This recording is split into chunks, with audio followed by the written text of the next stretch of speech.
I'm Jen Taylor Skinner, and this is the Electorate.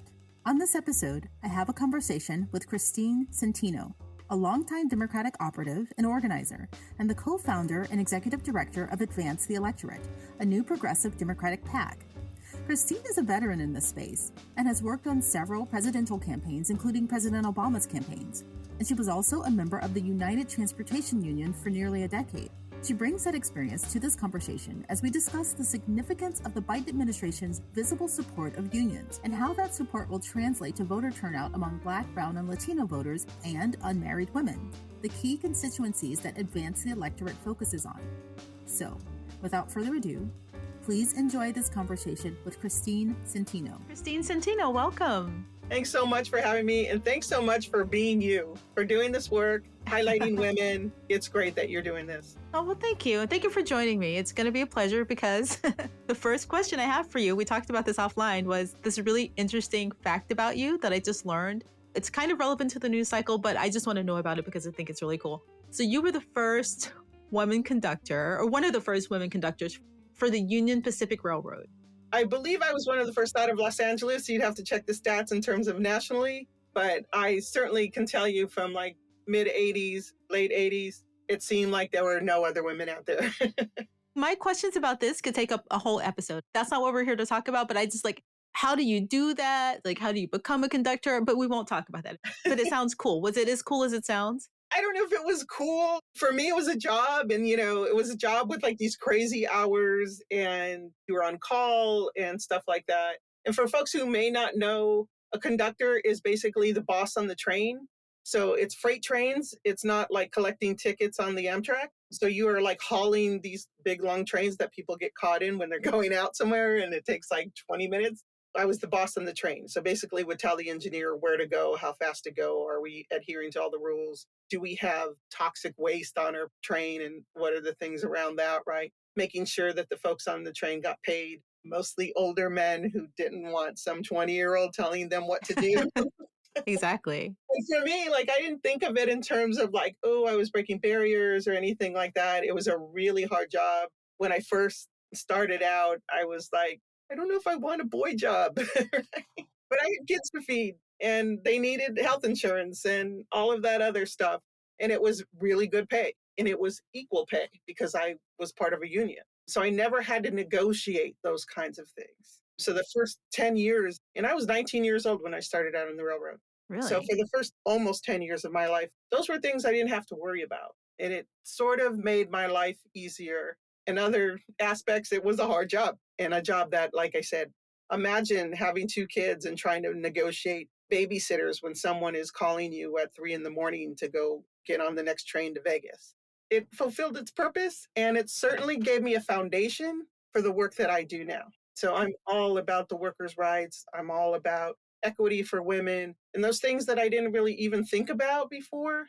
They were the foundation for me. And it was because the union created that before I even knew what it was all about. Right. The union is a big, big piece of that. And you were a member of the United Transportation Union for nearly a decade. So as a longtime member of that union, how meaningful was it to see a sitting president join the picket line as Biden just did with the striking auto workers? Yeah, I think it's incredibly meaningful because I think that clearly Joe Biden gets it when it comes to working class and middle class. So that's all important. Could it have been done a long time ago? Yes. There's always going to be some criticism there, but I'm very glad that he did it. I think it says a lot, not only for the workers on the picket lines, but this strike, it impacts everyone. If the top 3 employers in the United States, who are the big 3 auto workers, are having to negotiate and knowing that the president is paying this close attention to it, what is that going to say for Amazon workers and Starbucks workers and all of those things, right? And these jobs, for me, I'm looking at these jobs because I'm feeling like these are jobs where there are more women, there are more people of color in these jobs. They now have to be competitive and they now have to offer better benefits, better pay, all of that.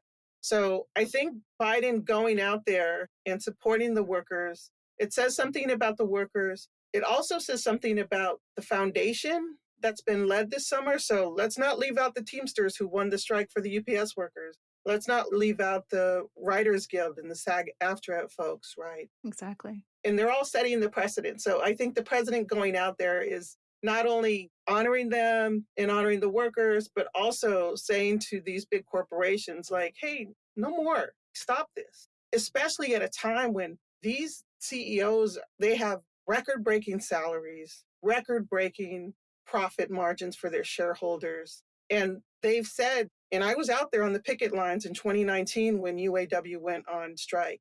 We actually went out and walked with some of the workers there in Detroit. I think what he's saying now is enough is enough. One, pay these workers, but I'd also like to see these big companies pay their taxes. Yeah. Right, right, right. I guess as we say colloquially, the CEOs are raking it in, right? Yeah, absolutely. Why is it so hard to share that wealth? When we look at the salaries of the CEOs, it used to be, I think 20 years ago or something, for every dollar that the average worker made, the CEO is making $200. Now that's come up to $450. That's on average. Right, right. And so it just seems like the president was saying a lot more than just, I support the workers. He was very strong and forceful in his words. I think someone asked him, do you support the pay increase you're asking for? And he said yes. But I'm curious about what it means materially. Does it get these union workers closer to the deal that they want? Like, what does it mean practically? Well, we're seeing inflation is affecting everyone, and there's been a lot of blame on the pandemic and those kinds of things. I think there's been also a lot of just folks taking advantage, corporate greed. Like it's out there, they're able to get away with it. That's a reality, and that's something that they need to be called on. But I think for a lot of these workers, I feel like you're not creating a job if your workers are still in poverty, if they're still having to go to the government to get health insurance, or a single mom still has to get food stamps, even though she's working every day and she can't afford a car and she's taking the bus to work and on and on and on, which I've done. I used to ride my bike 12 miles back and forth. And so that's not a job, that's employment. And it's not even, what do they call it? Like underrepresented employment or something like that. But to have a job for the sake of having a job isn't enough. We're talking necessities, right? We're not talking you're going to get like a Coach purse every month. Right, right. People aren't taking lavish vacations, right? Yeah. Right, right. And if they're making these profits, it's immoral to me. It's just immoral Right. that these guys are making all of this profit and they're not willing to pay their workers fairly with good benefits. If they get hurt, if they want to go back to school, if their job's eliminated, which is what some of these UAW workers are facing, right? As we make the switch over to EV, to electric vehicles, some of these folks can lose their jobs, so they have to be retrained. And it's the union that's fighting for that, right? It's the union that's saying, give them money so they can go back to school, because these big CEOs, they're not offering that money. No. I think that's part of the responsibility that the workers have earned. We talk about this as like the CEOs are giving them a wage. These workers earned it. And I think we need to change that kind of rhetoric. It's purposeful. What do you mean is purposeful? I think these companies pay comms firms a lot of money Oh, right, right, right. to have this kind of framework, right? Where we're saying the workers, they're demanding this money. Right. They've earned it, and they've earned it for a long time, and they've been put off for a long time to say, well, we can't really afford it right now. And we got hit hard by the pandemic, and oh, we're switching over to electric vehicles and we don't know what to do. Well, somebody certainly profited from it. Why can't the workers get that money? Right. It's interesting that you said that about the comms departments because Republicans have picked up those lines. I don't know if they're reading it verbatim, but Republicans were framing it as a bad thing that workers were demanding more pay and that word demand, right? They aren't demanding. They've earned it, like you said. And it's really interesting that they've picked up that line. But my question is, and this may seem naive, this is a kind of a naive question. Why has it taken so long for a president to take this very public pro-union stance, right? Is it because they're afraid to lose the support of these corporate CEOs? Like, why? Why has it taken so long? I can't speak for all presidents, right? I wish I could, but I can't. But what I will say is I think for a long time, a lot of the Democratic presidents, at least, have taken the unions for granted. I think this comes from a space of like not really having that union experience, right? So it used to be that we had a big, huge union membership, and maybe you weren't a union member and you were able to go straight to college from high school. But for a lot of folks, and I think this may have been the case for Joe Biden, like they were surrounded by union members. They saw them going to their jobs and being able to like buy a home and go to the Jersey Shore once a year or something like that, right? So they had that experience and they were able to see the impact that having these union jobs meant for people. So I think that's certainly the case for Biden. But then along comes Trump, and a lot of these union members start voting for him. Right. And so there's sort of this disconnect between there was this really man's man who told it all and, told it like it is, right? And I have folks in my family who think that way and they vote against their best interests. And I think what's starting to happen from what I can see is like they're starting to realize like we can't take those union votes for granted. We have to really educate folks and tell them this is the work we've done for union families. And then they have to do it. Like Mhm. they have to do it first. And then they have to come back to them and say, this is what we've done. This is the impact we've made. Let's do this together. So I think there might be some of that conversation going on somewhere saying, like, hey, the Democratic Party is the party of unions, and we need to re engage them. Right. And I know from the union folks that I've worked with, the political directors, and in my experience, a lot of them have sort of said the Democratic Party doesn't always get it when it comes to unions. Mhm. So we need to rebuild that. We need to go back to what we had before. And I'm hoping that they're starting to see that. It seems clear to me that that's starting to happen again, whether it's SEIU or the Teamsters or AFSCME is doing a big bus tour to talk about like the impact of government workers and the AFSCME workers. And so like just sort of having these conversations again of what it means to engage members and support them and to be out there with them on the picket lines. Yeah. That thing about Trump really, really bothers me because that fraud case just came up with Tish James and these union workers voting for him. He is the exact type of person who's working against their interests. Like, if you just think, you don't have to think very deeply about it. Like, he's got a Manhattan penthouse that's like covered in gold. There's like gold plated door handles. He's the person who doesn't pay his own workers. He is not a working class person. He does not support working class people. He's used every trick in the book his entire life to hoard money for himself and his family and to stiff working class people. Like, that's been his MO for his entire life since he was in diapers, probably. He's been doing that.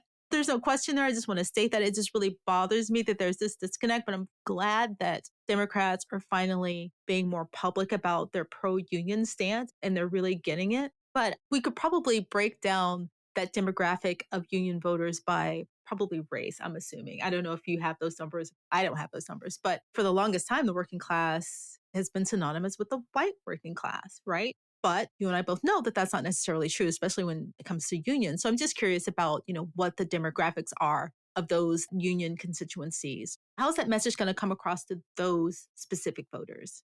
Just in terms of like how they're messaging folks, I think whether they like it or not, the population of the United States is changing. So I see unions, the ironworkers are doing a really good job at like really making this transition over to reaching out to Latino workers because so many of the construction trades and the building trades, the Latinos start out, many of them immigrants, having to come and stand out in front of Home Depot to get whatever work they can, and they're really working to like transition them into good union jobs. And so what does that look like? And I think part of it looks like you have to have organizers who look like you, who you trust, who have been through your experience. The same holds true for elected officials, by the way. Yep. But you want people that look like you, have been through your experience, and you trust them. So those organizers who were having the conversation about try to get in the union and here are good union jobs, all of that is really important. Also, the apprenticeship programs that are going on, that the unions work with community organizations on the ground. Marty Walsh was doing this when he was mayor of Boston and then became head of the Department of Labor, but really good apprenticeship programs where they're going to the communities, to the community groups that are already established in these cities. And they're saying, help us reach out to the community members, whether they're Black, Latino, women, all of that, right? And help us talk them into like, here's apprenticeship programs that are offered, and here's the benefits that it could be to your family. They're also paying these workers as they're going through the apprenticeship programs, which is super important. And then what they do is some of them go on and they become part of the union, and others of them stay and they organize. They stay in their community. So I think all of that work is important. And then the unions are there. The Democratic Party has been there for big legislation like the PRO Act and big things that unions are trying to get established and get passed, anti-right to work. all of that, right? So there needs to be a lot more work to be done, but we're starting to get there. So I know that you worked on several presidential campaigns, including President Obama's campaign. And I'm just curious about the state of progressive policies back then in comparison to now. Because when I think about Obama's campaign, he got a lot of things passed that would be considered, especially thinking back in 2008, pretty progressive, right? I remember for years, Democrats, at least Hillary Clinton was talking about universal health care. That just seemed like it would just never happen.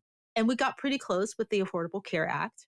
I think of that as being a pretty progressive piece of legislation. There was Wall Street reform, there was Consumer Protection Act, the repeal of Don't Ask, Don't Tell. And I think that when we look back at Obama's two terms through a progressive lens, I don't think that he necessarily gets credit for being that progressive necessarily, right? And I see the same thing happening with Biden, right? The Inflation Reduction Act and the investment in, climate change. All of those things I think are pretty progressive. I absolutely think you're right. I also think that we need to be accountable as progressives, as people of color, to be able to say, like, I love Barack Obama. I will be the first to say, right? I think everything that he was working towards, clearly his values align with mine. But I will say, he's no wizard. He's not a dictator. Right. And he doesn't get to wave a magic wand and we all sort of say, oh, great, everything's going to get passed now. We have to be prepared and we have to be politically mature enough to say, as progressive voters, as any voter actually, to say, like, this work doesn't get done in 4 years or 8 years. We also have to be continuing to fight and support and vote not only for Barack Obama, but for your local mayor, for your water commissioner, for clearly your school board member, right? And those are things that we haven't done in the past. I will say for the Biden administration, he doesn't get credit for, like, a couple of weeks ago, he had an amazing week in terms of he was out there with the workers on the picket line. But, they also started a new gun violence prevention czar. The work that he's trying to do, he had to push back on the student loans and it didn't work out the way we wanted it to work out. But they sort of immediately sort of shifted and said, like, what's another way we can do this? They're offering other options in terms of forgiving the interest rates and, those kinds of things. So things don't always get done immediately, but we're working towards something. And we have to be, as voters, be mature enough to say, like, okay, we got to stay in the fight. And when you think about how long someone like John Lewis has fought, someone like Ted Kennedy fought for healthcare, someone like Eliseo Medina, who has been fighting on the picket lines from the UFW all the way through his career, and he won't see immigration pass. He's retired now. How do we get common sense immigration reform? It's clearly not going to happen in 30 years because we've been fighting for that, right? But we have to continue. That's what we have to do. And we also have to expect that there's going to be pushback. Clearly, there was pushback. When Barack Obama was the first Black president, the pushback was we're stuck with Donald Trump. When slavery ended, the pushback was we had decades of Jim Crow. So we have to expect that there's going to be this pushback, like history's telling us that. And we absolutely do not have to accept it, right? Right. We absolutely have to keep fighting harder against it. But these are things that we should sort of be prepared for. Like, this doesn't come easily. So it's a long haul kind of fight.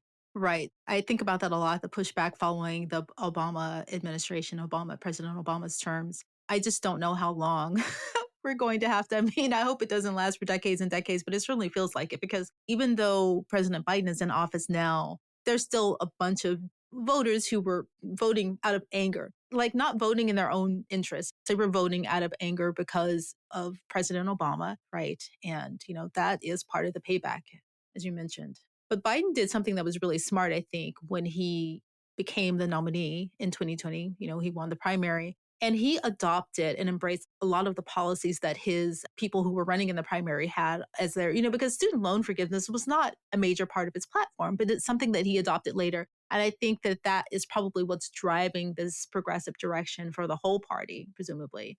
And it's actually pretty smart. So that's more of a comment than a question. But I also think, too, what I really appreciate about Joe Biden, and believe me when I say I don't agree with every single issue that he's got out there, but what I appreciate about him and what I think is so important on all levels is representation matters. He's got 4 folks who are Latinos on his cabinet right now. They're doing great work. But I was just at the Congressional Hispanic Caucus conference last week, and they had a panel with Secretary Cardona, with Secretary Becerra, with Guzman, who's the head of the Small Business Administration, and Mayorga. It was great to see that representation. And like I say, I'm not going to agree with every single policy that they've come out with, but it empowers me and it empowers the work that I do to know that if we continue to look for good candidates to run for office, to be part of the political system, they're going to have a voice at some point.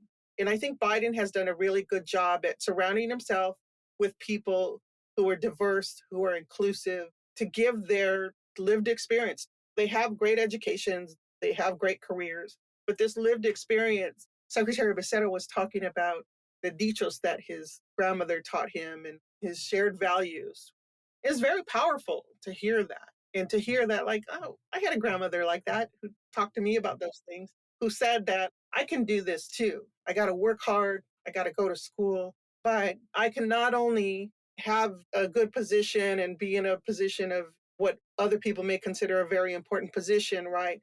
But I could also like be a voice for a lot of people who they're not there yet. So I get to be in a space where I can speak for Latinas, I can speak for union members, I can speak for single moms, on and on and on, right? I think that is something that certainly we're trying to do at Advance the Electorate with my PAC, and certainly that we want to continue to build that bench from school board members before I die, hopefully all the way up to president, right? Yeah. Speaking of Latina and Latino voters, one question that I always have, or one topic that I always have with every election cycle is, how to improve turnout amongst that constituency, right? And I don't really know what the answer is, right? And I never quite get a clear answer because one of the things that happens is that campaigns approach them as a monolith, which I know is a mistake, right? But I'm also curious as to, why the numbers generally aren't higher. They do turn out for Democrats more than Republicans, but the numbers seem to be stuck around 60% or like 65%, I think is right, right? But, I'm thinking about these Republican debates that have been happening for the past couple of weeks. And, all they can talk about is, how can we be more cruel at the border? They're not having any conversations that are advantageous to any person of color anywhere. They're debating the benefits of slavery. I really don't know what the messaging could be to increase the turnout for any groups of people of color, but specifically since we're talking about the Latino constituency. What needs to happen here? What's the messaging? I think we've seen it happen already, right? So I think definitely what needs to happen is we need to inspire folks of color, Latinos, Black folk, LGBTQ, all of the underrepresented groups. We need to inspire them to vote. They don't vote because they don't trust the system. Either they're thinking that my vote doesn't count and it doesn't matter, or they're thinking this is all a bunch of bull. Like I'm just done with it, right?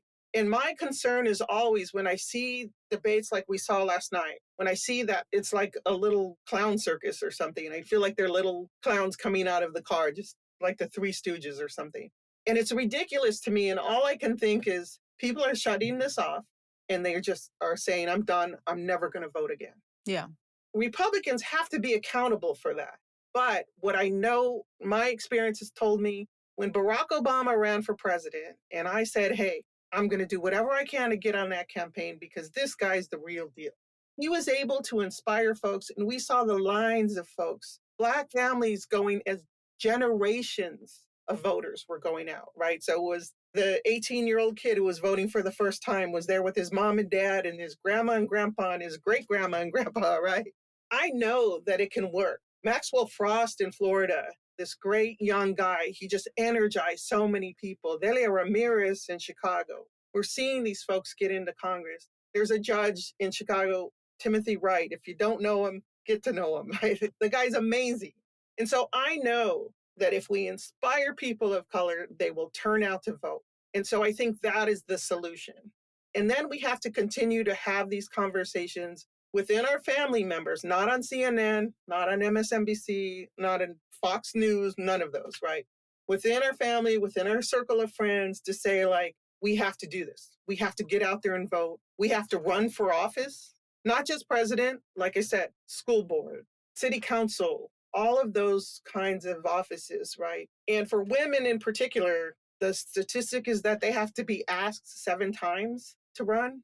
If they want to run for office, they need to be convinced. So we need to do that convincing. And we see these powerful women all the time, and they're in churches, and they're at public housing groups, their PTA groups, those kinds of things, and they're running stuff. They are running the show. Those women, we need to have pipelines to get them to run for office, and they need to be convinced of those. We also, once they do run for office, need to do everything we can to support them. These folks don't know Harvard. They didn't go to school with Harvard alumni, and they can't tap into that. They don't know every single elected official. They may not be a part of a union. So where are they getting their support? Where are they getting their funding?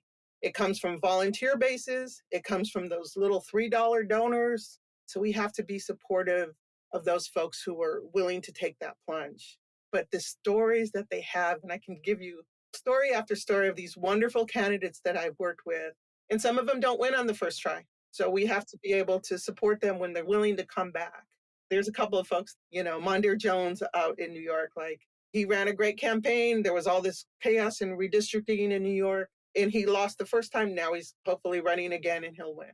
We have to support folks like that. We have to look for those kinds of people. And that's what we do at Advance the Electorate. We recruit them, we train them, and then we hopefully help them to win office. And when they don't win, if they don't win, then we come back to them again and say, like, are you ready to do this again? Can we help you again? And we will get there.